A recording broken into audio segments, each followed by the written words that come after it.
Assalamualaikum warahmatullahi wabarakatuh. Jamaah Kampung Taqwa Astagfirullahaladzim. Teman-teman yang mendengarkan siaran ini, mari kita lanjutkan masih di pembahasan surat An-Naml juz yang ke-20.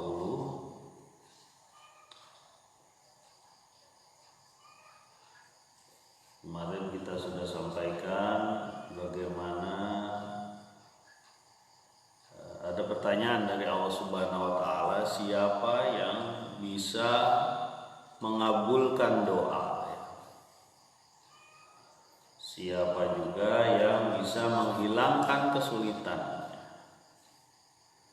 hambanya dan menjadikan manusia sebagai pemimpin ataupun pengelola bumi?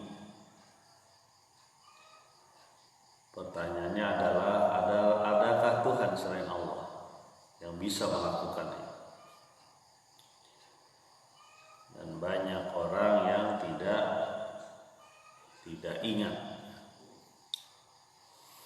Mari kita lanjutkan di ayat yang ke-63 surat An-Naml. Ayat yang ke-63. Bismillahirrahmanirrahim. Amman yahdikum fi dhulumatil barri wal bahr wa man yursilur riyaha bushran baina yaday rahmatih a ilahum ma'allahi ta'ala Allahu amma yusyrikun. Siapakah yang memberi petunjuk kepada kalian dalam kegelapan, baik di darat maupun di laut, dan mengirimkan angin sebelum datangnya rahmat? Adakah Tuhan selain Allah? Maha suci Allah, maha tinggi Allah terhadap apa yang mereka syirikkan. Ini kembali lagi Allah Subhanahu wa taala mengingatkan kita terhadap kejadian sehari-hari yang kita hadapi. Di antaranya adalah siapa yang memberi petunjuk kita dalam kegelapan malam, baik di darat atau di lautan. Siapa yang beri petunjuk? Google Map? Bukan. Nah, Google Map juga berdasarkan prinsip-prinsip alam juga ya. Dia dikendalikan oleh satelit, dan satelit itu harus berhubungan terus dengan bumi. Karena bumi ini punya gaya tarik gravitasi, sehingga dia bisa beredar ya. Kalau nggak ada, mungkin dia bisa lepas ke mana-mana tuh satelit. Sekarang pertanyaannya, siapa yang membimbing dalam kegelapan malam, yang memberi petunjuk? Al-Quran turun 1400 sekian tahun yang lalu. Bagi mereka, ketika dia berjalan di malam hari, baik di darat dan di lautan, yang ada cuma bintang. Petunjuknya adalah bintang ya.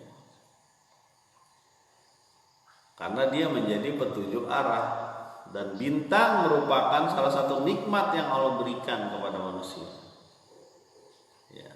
Ada yang namanya wan najm, demi bintang ya.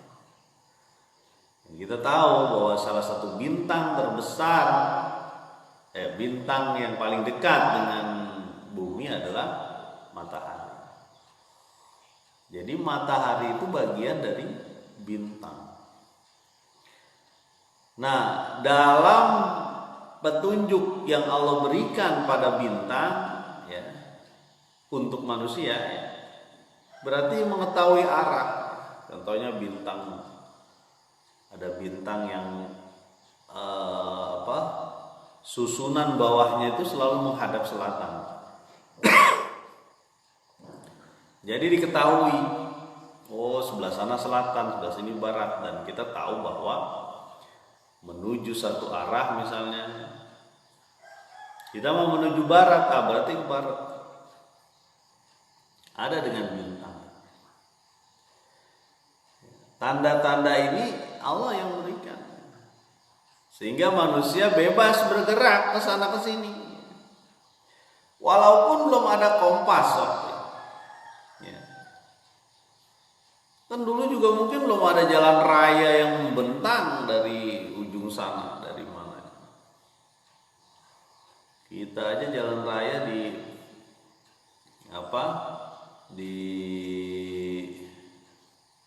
Indonesia itu baru zaman Dindes aja ya, waktu kerja paksa, kerja rodi itu tahun 1600-an, 1600-1700. Sementara di zaman Nabi Muhammad SAW itu tahun 500 sama Masehi. Berarti dulu juga belum ada ya jalan-jalan yang ini jalan menuju ini di aspal gitu, nggak ada. Apa yang mereka lihat untuk berjalan berhari-hari, bermalam-malam begitu, ya, dengan unta dan kuda dia tak keledai, ya bintang. Ya. Siapa yang menggerakkan bintang itu? Ya.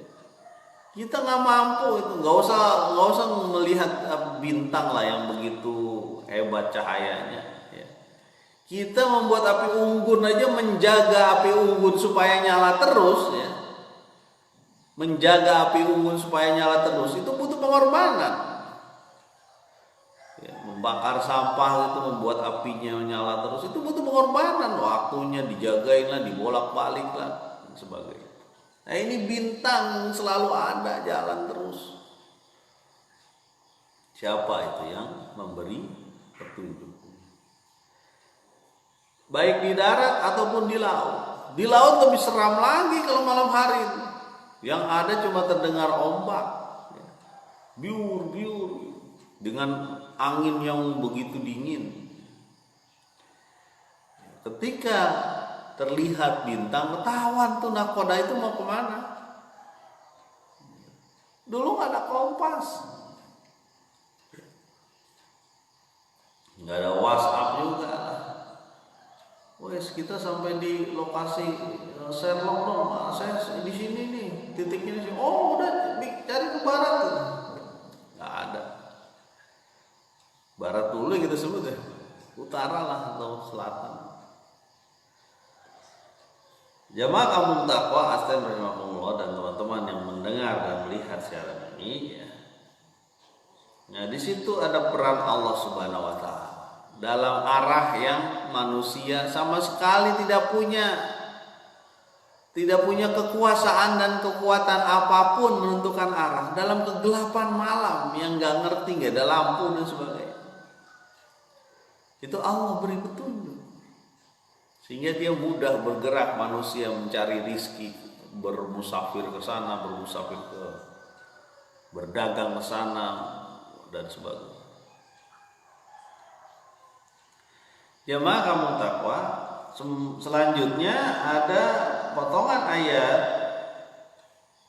Oh tadi tentang ini dulu, tentang bagaimana kegelapan di lautan. Itu dahsyat ya kegelapan di lautan itu. Apalagi dalam kalau badai, alhamdulillah. Berlapis-lapis gelombang gitu ya. Kalau dia ini. Nah, teman-teman yang sudah pernah berperahu atau berlayar menyeberangi pulau, bayang.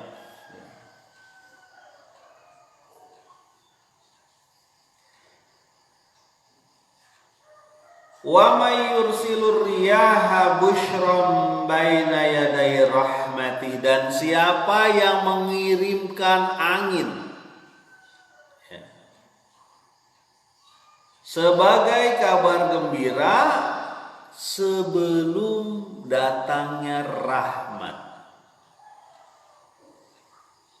Angin pemberi kabar gembira. Siapa yang memberikan angin? Apa kabar gembira setelah angin? Hujan rahmat.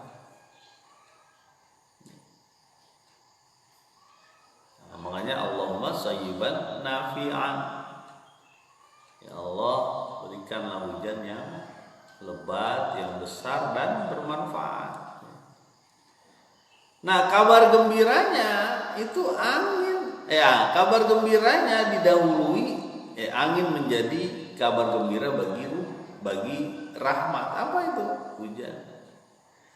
Dan angin ya, ar-riyah ini punya banyak fungsi. Kita tahu anginlah yang menyerbuki padi.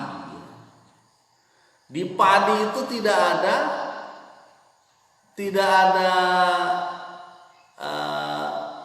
hewan penyerbuk seperti lebah ataupun kupu-kupu, nggak ada. Di jagung pun begitu, di gandum pun begitu. Pokok makanan pokok manusia, ya, pokok manusia ini itu bergantung dengan angin. Ya. Kalau ada angin berarti ada kabar gembira, ada kehidupan. Kalau angin yang nggak ada, itu pokok buyang, pokok buko, tanaman jagung tidak bergerak. Ketika tidak bergerak, tidak goyang karena tidak ada angin. Betapa capeknya kita kalau harus menggoyang ribuan tanaman jagung, digoyang-goyangin satu-satu gitu supaya serbuk sarinya jatuh. Tapi dengan angin, ya, digeser sedikit aja, ser, jatuh serbuk sarinya dari bunga jantan sampai ke tongkol jagung bunga betina itu, putiknya. Itu dengan angin. Jadi angin itu memberi kabar gembira. Selain memberi kabar bahwa akan ada hujan, dia juga berfungsi sebagai penyerbuk. Padi gitu ya, kalau nggak ada angin, bayangkan sama kita goyang-goyangin ribuan rumpun padi itu supaya turun ke bawah, supaya menyerbuki bunga betinanya. Ini subhanallah. Ketika kita mendapatkannya, datang semilir angin dan sebagainya, kita ingat itu bahwa angin bisa mendatangkan hujan, bahwa angin bisa menyerbuki bunga. Dan kita tergantung dengan angin. Ya. Makanan pokok kita tergantung dengan siapa yang bisa menggerakkan angin. Siapa yang bisa menggerakkan angin dari tekanan tinggi menuju tekanan rendah. Ya. Sehingga udara itu bergerak dari tekanan tinggi menuju tekanan rendah. Ada angin di situ. Kan angin itu udara yang bergerak ya. Siapa yang bisa menggerakkan itu?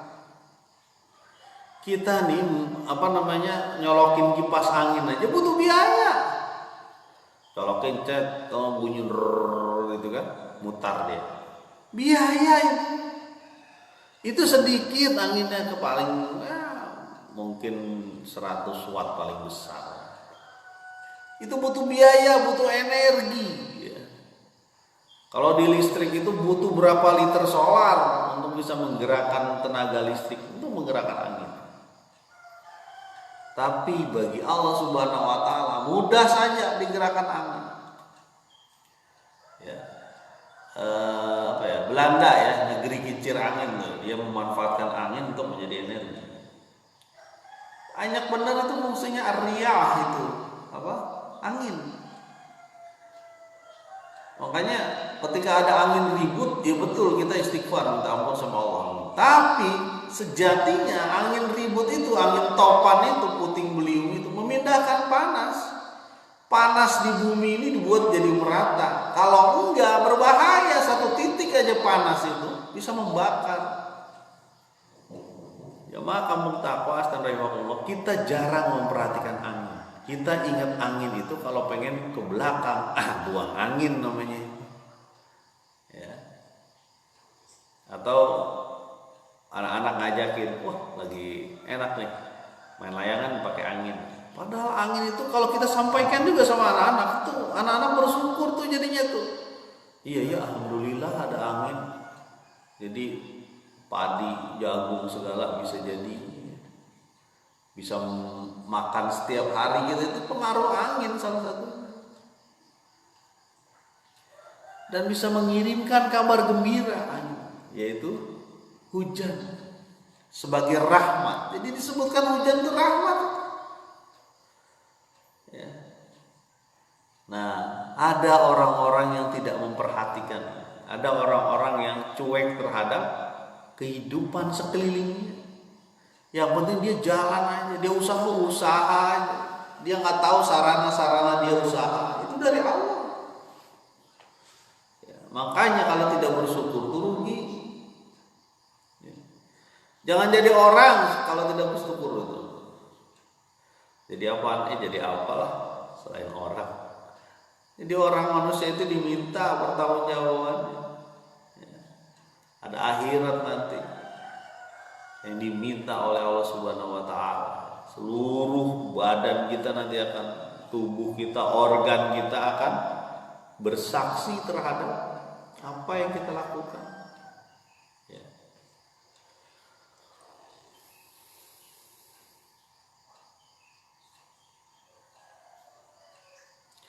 Ailahumma Allah, mana adakah Tuhan selain Allah yang bisa melakukan itu semua? Bisa. Ya. Ta'ala Allahu amma yusyrikun, maha tinggi Allah terhadap apa yang mereka syirikkan. Ya. Kan beberapa penganut kepercayaan itu begitu ya. Ada yang menyembah patung, ada yang menyembah matahari, menyembah api, ya. Menyembah pohon, ya. Ada gunung disembah. Aneh-aneh aja.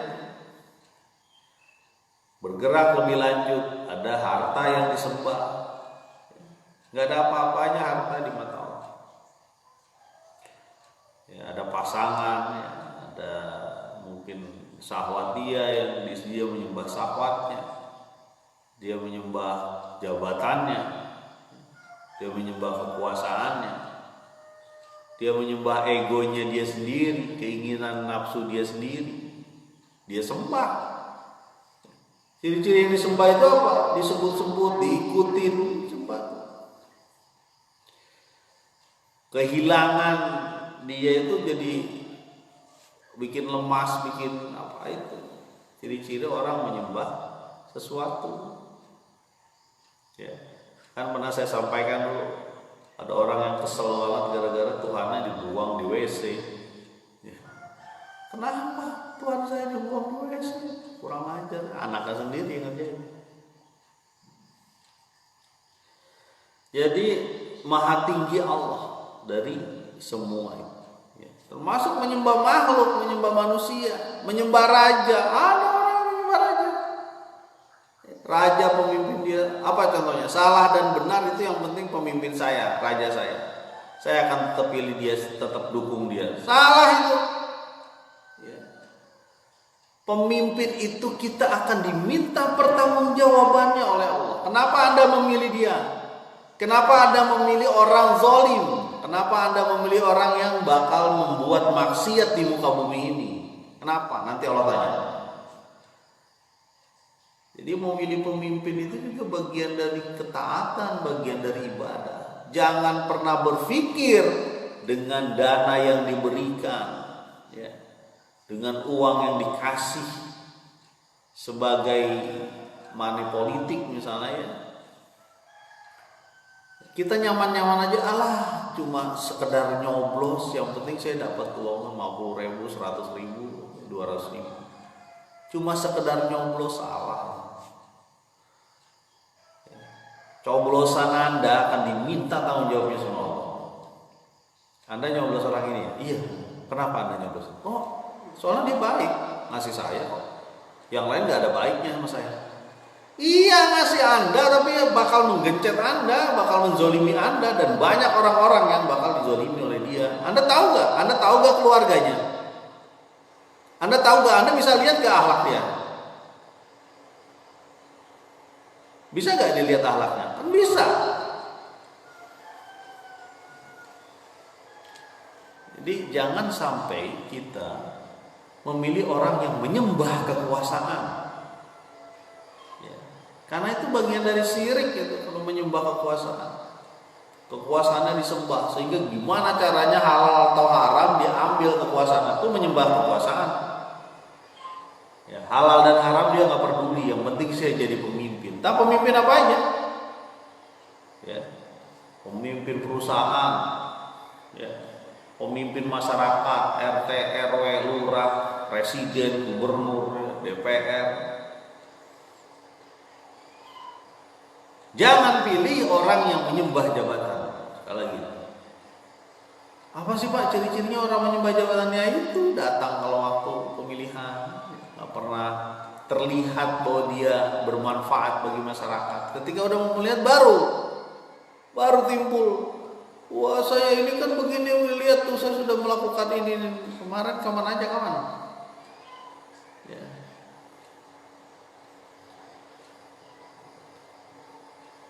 A'ilahu Allah ta'ala Allahu amma yusyrikun. Maha tinggi Allah terhadap yang mereka syirikkan.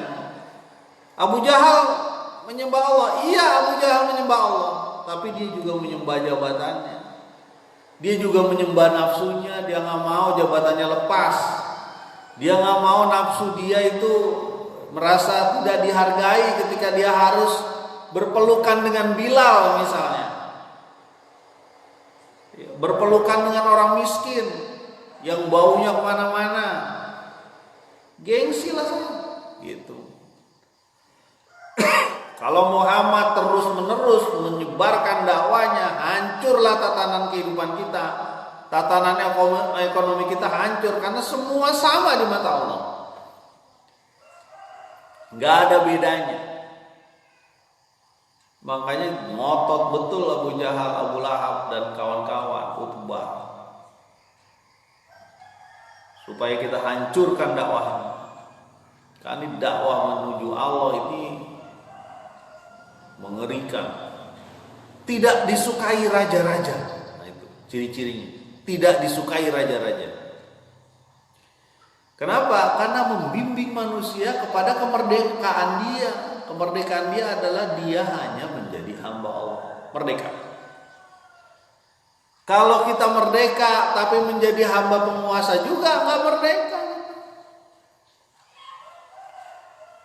Tidak dapat kita kemerdekaan sejati. Kemerdekaan sejati adalah menaruh cinta, menaruh harapan, menaruh seluruh kepercayaan kita kepada Allah, bukan kepada makhluk.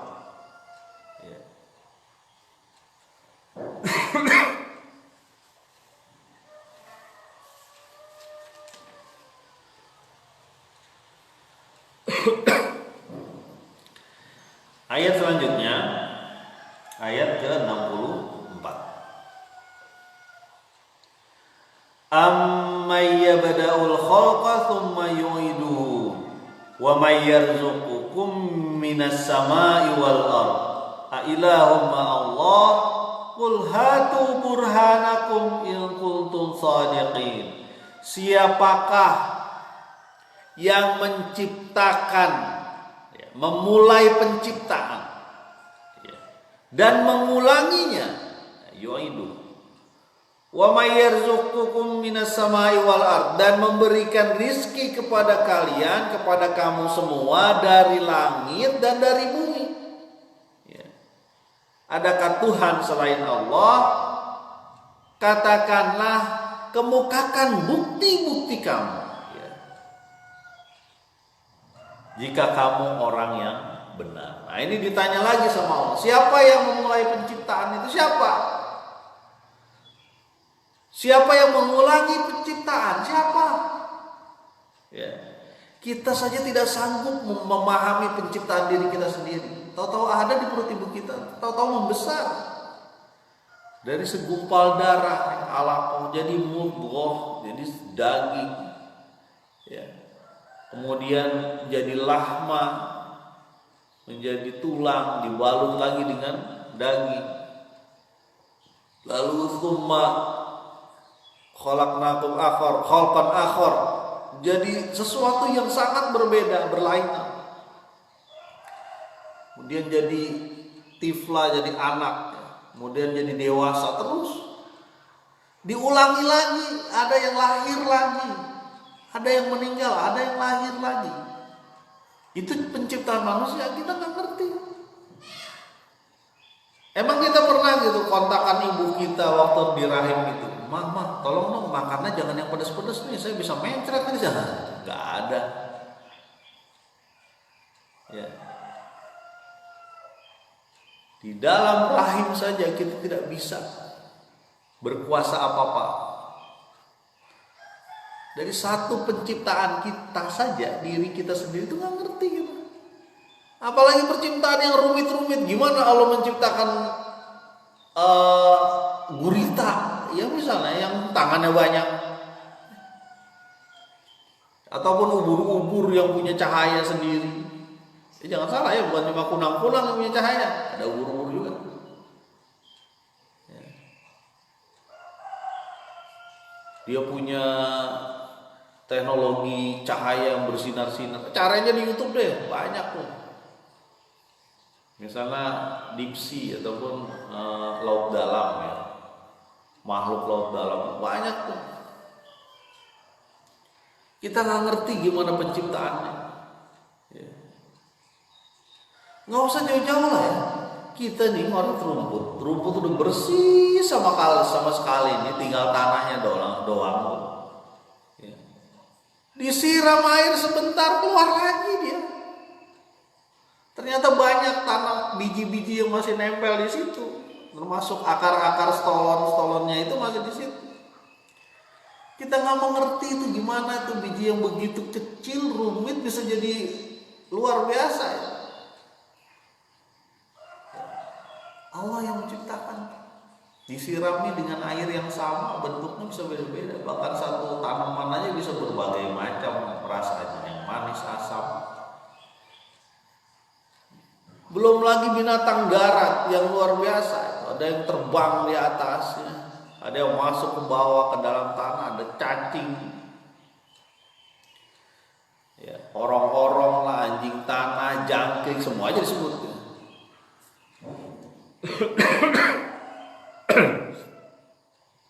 Termasuk alam ini, bagaimana bumi diciptakan.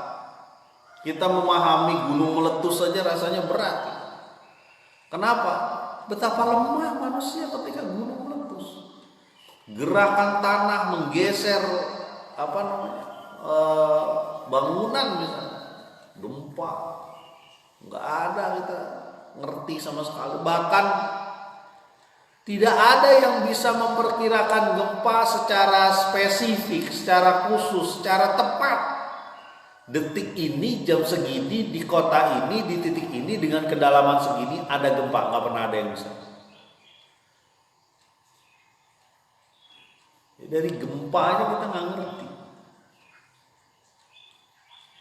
Jamaah kamu takwa, astagfirullah, dan siapapun teman-teman yang melihat, mendengar siaran ini, siapa yang bisa menciptakan, memulai penciptaan dan mengulanginya lagi?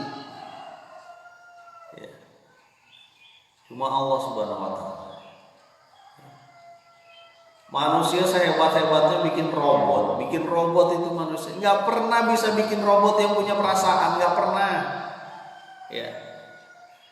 Kalau manusia kan, ya, walaupun ada robot sekarang bisa mengerti omongan manusia, perintah, tapi disindir kita nggak bisa dia. Kalau disindir nggak bisa dia, karena dia cuma mengetahui dari kata-kata yang keluar saja. Kita ngomong sama anak kita nih, ya misalnya belum mandi misalnya nih, anak kita belum mandi, kita ngomong, nak emang sumur kita jauh banget ya nak ya? Coba kalau robot jawabnya enggak, nah kalau anak kita ngerti, oh iya diingetin sumur tuh supaya mandi, tuh robot tuh nggak bisa disindir. Jadi kuat-kuatnya manusia membuat penciptaan itu robot. yang bisa menganalisis suara kita sehingga dia melakukan perintah atau bereaksi dengan suara kita. Itu robot. Tapi ketika robot disindir nggak bisa. Ya. Misalnya anak kita main kotor-kotoran gitu ya, udah mandi main kotor-kotoran. Bagus sekali main kotor-kotoran tuh bagus. Kita ngomong begitu tuh. Kalau bagi robot itu berarti main kotor-kotoran itu bagus. Bagi anak kita, awas ya kamu ya main kotor-kotoran gitu. Walaupun main kotor-kotoran bagus juga ya untuk hal-hal bisa diambil pelajaran. Wah, kita sampai ke penciptaan ya. Jadi nggak ada yang bisa itu. Ya, betapa banyak makhluk-makhluk Allah itu yang kita nggak ngerti. Ya.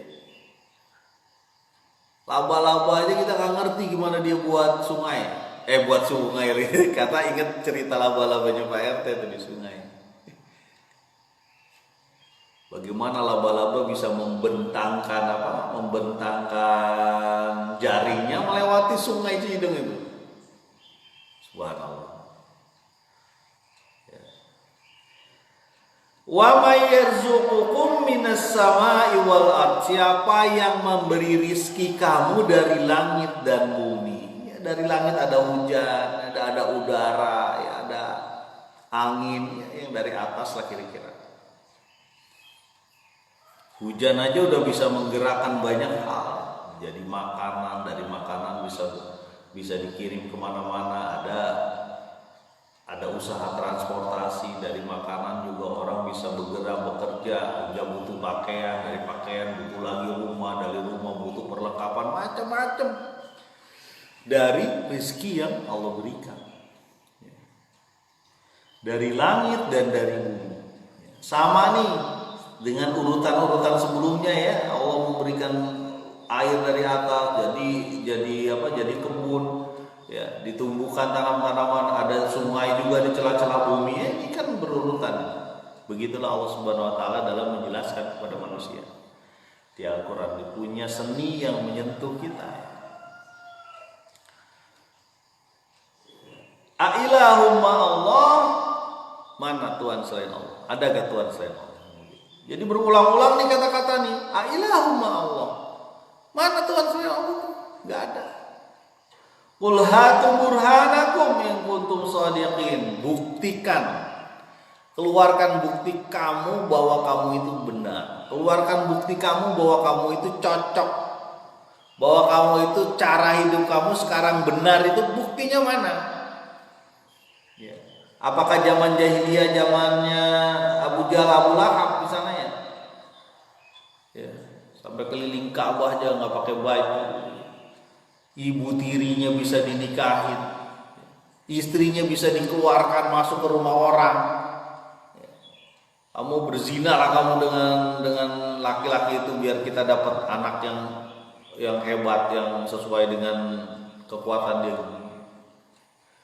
Gelo merani mah laki-laki gila kalau kata saya. Udah kebolak-balik tuh.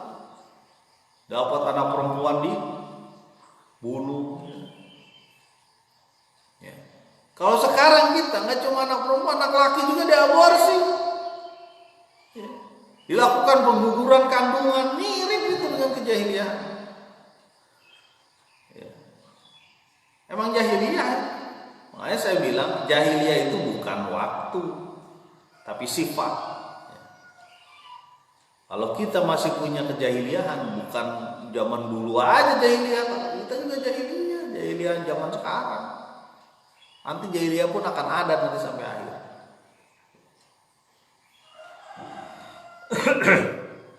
Kemukakan buktimu kalau kamu tuh benar menyembah selain Allah. Saya nggak menyembah dukun, saya nggak menyembah ini. Iya, tapi kamu ngikutin apa yang dukun katakan. Saya tidak menyembah tokoh agama saya nih.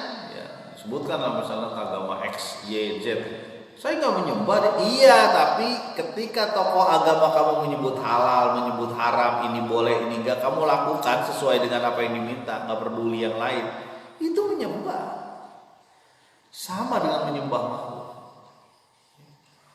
Makanya la ta'atil makhluk fi maksiatil khaliq, tidak ada taat kepada makhluk kalau kita maksiat kepada Khaliq, pencipta.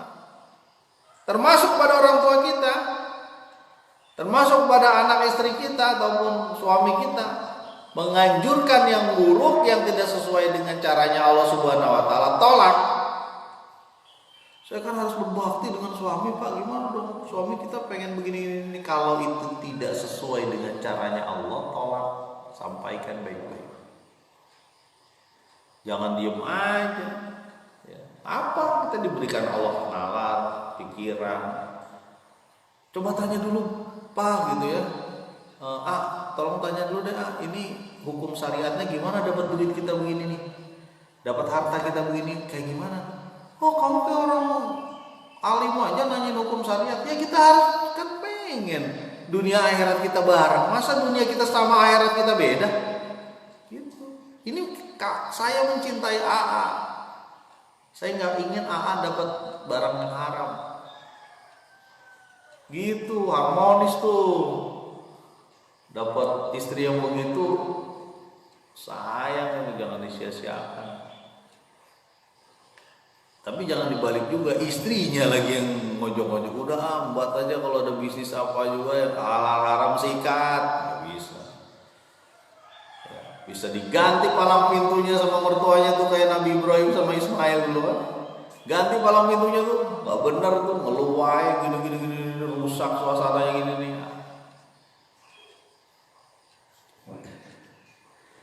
Jadi kul hatu burhanakum in kuntum shadiqin.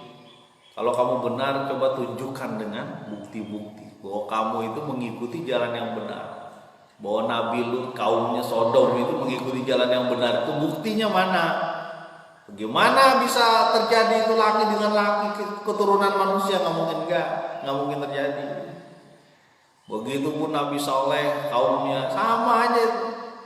Selain dia syirik, dia juga mengurangi takaran dan timbangan, rusak kehidupan dengan curang ya. Mudah-mudahan kita menjadi orang-orang yang kuatlah di jalan Allah. Orang kuat fisik bisa, tapi kuat di jalan Allah itu jauh lebih berat. Mudah-mudahan bermanfaat. Subhanakallahumma wa bihamdika asyhadu an la ilaha illa anta astaghfiruka wa atubu ilaik. Assalamualaikum warahmatullahi wabarakatuh.